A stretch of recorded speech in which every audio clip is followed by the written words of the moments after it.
Well, Italia, you have a big smile. Tell us a bit the feeling, though. Yeah, it was okay. I could have been. It was a bit blind, we did the recon in the rain, and it was a bit damp at the start, so I was kind of a bit safe, shall we say, in some of the corners and the downhill. But it was a good time trial. But yeah, 10 seconds is quite close. What can you tell us about that course? Where can you win it? Where can you lose it? Yeah, well, I mean, it's quite. You can lose it by crashing, obviously, but it's quite simple in terms of pacing. Actually, the wind's changing though, so you don't really know. Like, I had a bit of crosswind and headwind at one time. That was tailwind in the recon and stuff like that. So yeah, maybe on the drag up to the tunnel on the top of the hill, I pushed quite hard. Maybe I could have been a bit more aggressive because I didn't die off as much as I expected, to be honest. So I did a good final. And yeah, then coming to Pisa, I was a bit. You're coming suffering quite a lot already, and then you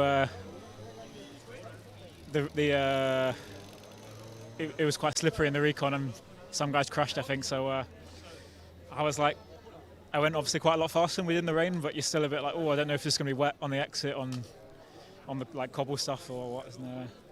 But no, it was quite a straightforward time trial, really. You said you have done the recon in the rain and the wet.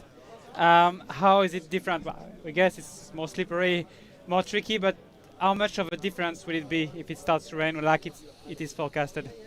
Oh, probably quite a lot, to be honest. It's 30 seconds maybe or something like that. I think the downhill will have an effect, but the biggest part will be like the roundabouts where you carry speed, and if somebody has to slow down and re-accelerate, it costs energy and you lose a lot of time. So that'll be where the big differences are. Just one last thing for me. How are you? How have you been surviving these 9, 10 now first days? Yeah,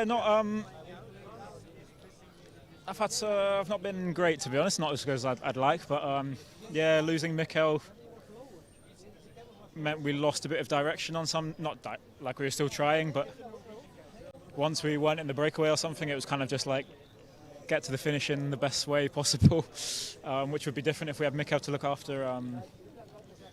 So yeah, that's kind of changed the race a bit for us. But no, today was all right. Yeah, I've not made it this far in a Grand Tour so far, so that was good. Thank you very much, Dan. Thank you. Thanks. Well done.